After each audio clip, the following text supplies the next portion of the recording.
আমার প্রিয় নবম শ্রেণীর ছাত্রছাত্রীরা, সেকেন্ড ইউনিট টেস্ট বাংলা পরীক্ষার ঠিক আগের মুহূর্তে তোমাদের জন্য নিয়ে চলে এলাম বাংলা বিষয়ে একটি চূড়ান্ত গুরুত্বপূর্ণ নমুনা প্রশ্নপত্র ও সাথে তার উত্তর। এই নমুনা প্রশ্নপত্রে থাকা প্রতিটা প্রশ্ন পরীক্ষার জন্য ভীষণ গুরুত্বপূর্ণ, পরীক্ষাতে আসার মতো প্রশ্ন।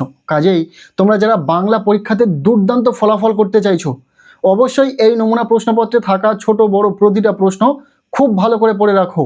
এখান থেকে বেশ কিছু প্রশ্ন তোমাদের পরীক্ষাতে হুবহু কমন আসতে চলেছে।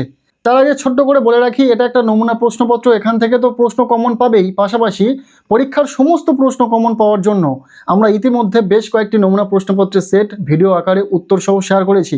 সেই ভিডিওগুলি দেখে নেবে এবং সেখানে যে প্রশ্নগুলো রয়েছে পড়ে নেবে। পাশাপাশি আজকের এই ভিডিওতে বলা প্রশ্নগুলি পড়ে নিলেই পরীক্ষাতে দুর্দান্ত ফলাফল করতে পারবে, কথা দিলাম। চলো ভিডিওটি শুরু করা যাক। প্রথম থেকে সম্পূর্ণ প্রশ্নপত্রটি উত্তর সহ দেখে নেওয়া যাক। শুরুতেই রয়েছে একের দাগ, বলা হচ্ছে সঠিক উত্তরটি নির্বাচন করো, যে কোনো 8টি। এখানে 8টি এমসিকিউ টাইপ প্রশ্নের উত্তর লিখতে হবে, প্রতিটি প্রশ্নের মান 1 নম্বর করে, টোটাল 8 নম্বর রয়েছে। প্রথম প্রশ্ন, আরবি ফার্সি শব্দের বিরুদ্ধে জেহাদ ঘোষণা করা আহামুখী বলে মনে করতেন। উত্তর হবে হরপ্রসাদ শাস্ত্রী, অর্থাৎ রাইট আনসার অপশান গ। এরপর দ্বিতীয় প্রশ্ন, রাধারানীর রথ দেখতে গিয়েছিল কোথায়? উত্তর হবে মাহেশে। এরপর 1.3-এর প্রশ্ন, আকাশের 7টি তারা যখন ফুটে ওঠে কবি কোথায় বসে থাকেন? উত্তর হবে ঘাসে। পরের প্রশ্ন, আলালের ভাষাচার্যের রচয়িতা ছিলেন? উত্তর হবে প্যারীচাঁদ মিত্র। 1.5-এর প্রশ্ন, ছোট্ট একটা ফুল দুলছে। উত্তর হবে সন্ধ্যার বাতাসে, অর্থাৎ রাইট আনসার এখানে থাকা অপশান ঘ। এরপর 1.6-এর প্রশ্ন, স্বামী বিবেকানন্দ কল্যাণিয়া মিস নোবেলকে পাঠ্য চিঠিটি লিখেছিলেন কোথা থেকে? উত্তর হবে আলমোড়া থেকে। ভীষণ ইম্পর্টেন্ট প্রশ্ন, বারংবার পরীক্ষাতে আসে। নেক্সট 1.7-এর প্রশ্ন, বাংলা ভাষায় প্রচলিত অষ্টিক মূল দেশি শব্দ হলো? উত্তর হবে এগুলির মধ্যে অপশান খ ডাব। এরপর 1.8-এর প্রশ্ন, তুমি ঠিক সেই রূপ নারী, তারপরে কি? উত্তর হবে এগুলির মধ্যে অপশান খ যাকে আজ প্রয়োজন। এরপর 1.9-এর প্রশ্ন, পারস্পরিক সর্বনামের উদাহরণ হলো? উত্তর হবে আপনা আপনি, অর্থাৎ রাইট অ্যান্সার এখানে থাকা অপশান ঘ। 1.10-এর প্রশ্ন, নিচের কোনটি আত্মবাচক সর্বনাম?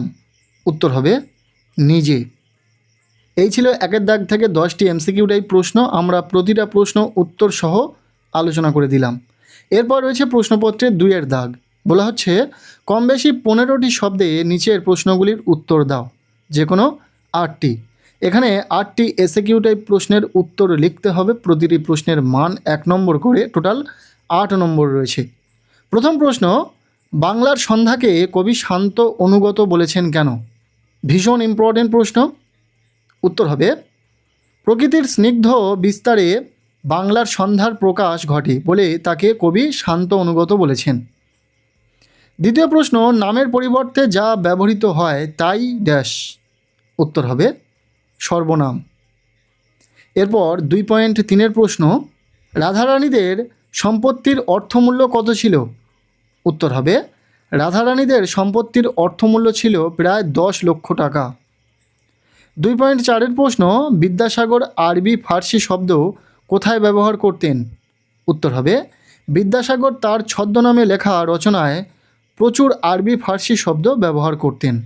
নেক্সট 2.5-এর প্রশ্ন, আবহমান কবিতায় কবি কোথায় গিয়ে দাঁড়াতে বলেছেন? উত্তর হবে আবহমান কবিতায় কবি নীরেন্দ্রনাথ চক্রবর্তী গ্রাম বাংলার গরিবের উঠান লাউমাচার পাশে গিয়ে দাঁড়াতে বলেছেন। এরপর 2.6-এর প্রশ্ন, ভারতীয়রা শ্বেতাঙ্গদের এড়িয়ে চলে কী কারণে? উত্তর হবে ভয়ে বা ঘৃণায় ভারতীয়রা শ্বেতাঙ্গদের এড়িয়ে চলে। এরপর 2.7-এর প্রশ্ন, রাধারানীকে বয়স জিজ্ঞাসা করলে সে কত বলেছিল? উত্তর হবে রাধারানী প্রশ্নের উত্তরে জানিয়েছিল যে তার বয়স 10-11 বছর।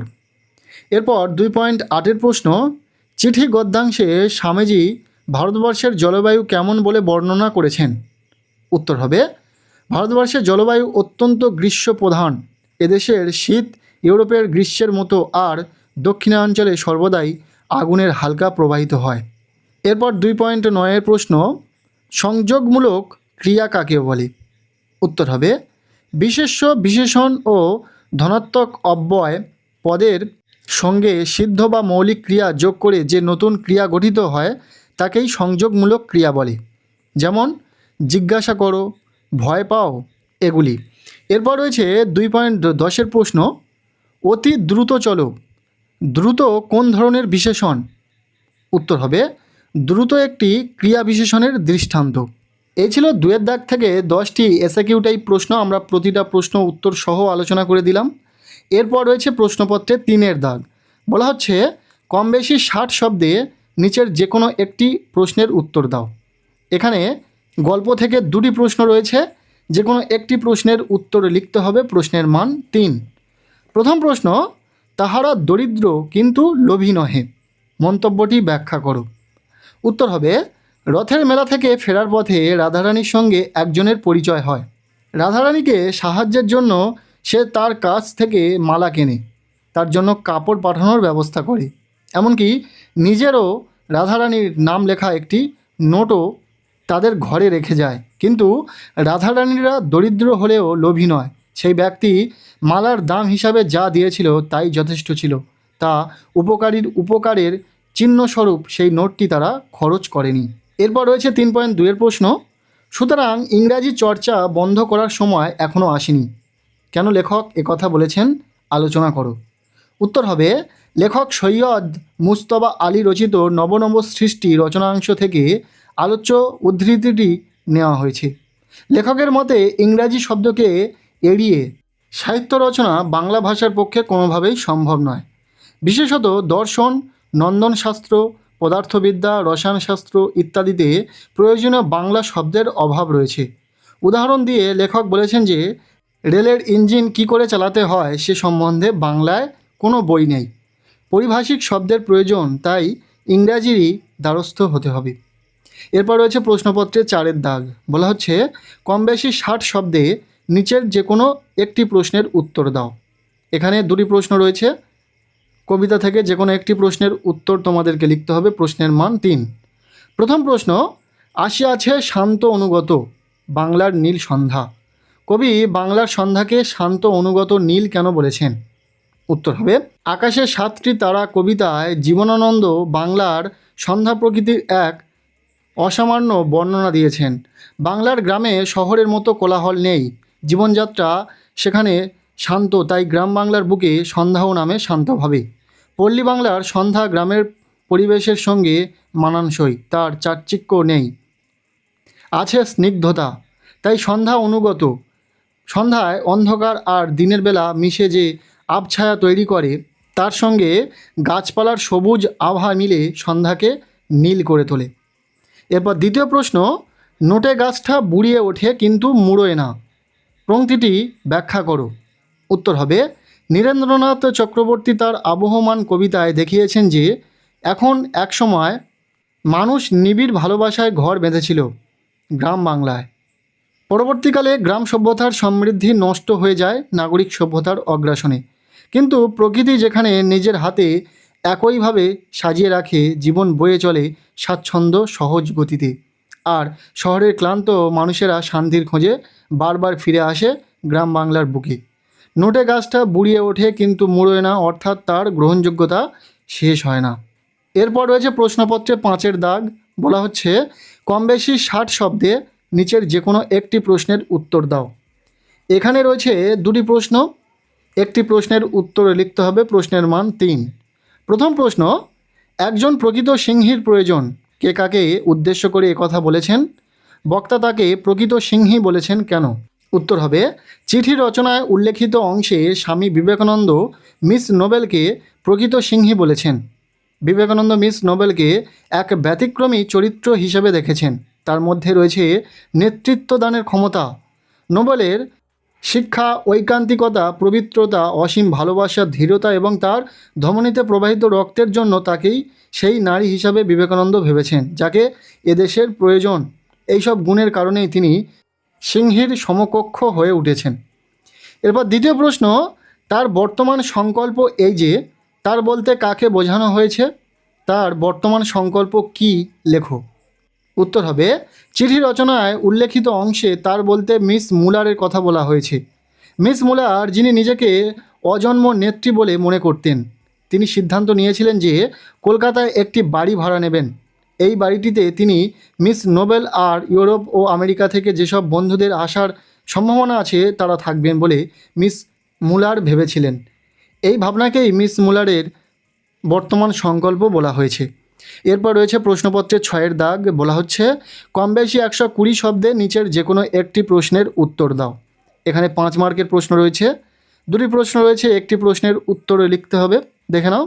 প্রথম প্রশ্ন, বাংলা ভাষায় আগন্তুক শব্দ কোনগুলি? প্রসঙ্গক্রমে সংস্কৃত ও ইংরাজি ভাষা নিয়ে লেখকের বক্তব্য স্পষ্ট করো। এরপর দ্বিতীয় প্রশ্ন, অজ্ঞতা রাধারানী কাঁদিতে কাঁদিতে ফিরিল। রাধারানী কোথা থেকে ফিরিল, সে কাঁদছিল কেন? 2টি প্রশ্নই গুরুত্বপূর্ণ। এরপর রয়েছে প্রশ্নপত্রের 7-এর দাগ, বলা হচ্ছে কম বেশি 120 শব্দে নিচের যে কোনো একটি প্রশ্নের উত্তর দাও। এখানে 2টি প্রশ্ন রয়েছে, একটি প্রশ্নের উত্তর তোমাদেরকে লিখতে হবে। প্রথম প্রশ্ন, পৃথিবীর কোনো পথ এ কন্যারে দেখেনি কো। এ কন্যা বলতে কাকে বোঝানো হয়েছে? কবির এরূপ ভাবনার কারণ কি? দ্বিতীয় প্রশ্ন, আবহমান কবিতা অবলম্বনে কবির মনোভঙ্গি আলোচনা করো। এরপর প্রশ্নপত্রে রয়েছে 8-এর দাগ, বলা হচ্ছে কম বেশি 150 শব্দে নিচের প্রশ্নের উত্তর দাও, যে কোনো একটি। এখানে 2টি প্রশ্ন রয়েছে, প্রশ্নের মান 3, একটি প্রশ্নের উত্তর তোমাদেরকে লিখতে হবে। প্রথম প্রশ্ন, চিলিয়ান জাদুকর আর্গাসের চরিত্র সম্পর্কে যা জানো লেখো। এরপর শেষ প্রশ্ন, অর্নিথন যন্ত্রের প্রয়োজন ফুরিয়ে গেছে। অর্নিথন যন্ত্রের প্রয়োজন হয়েছিল কেন? তার প্রয়োজন ফুরিয়েই বা গেল কেন? এই ছিল নবম শ্রেণীর ছাত্রছাত্রীদের জন্য বাংলা বিষয়ে একটি চূড়ান্ত গুরুত্বপূর্ণ নমুনা প্রশ্নপত্র। প্রশ্নপত্রে থাকা প্রতিটা প্রশ্ন পরীক্ষার জন্য ভীষণ গুরুত্বপূর্ণ, পরীক্ষাতে আসার মতো প্রশ্ন।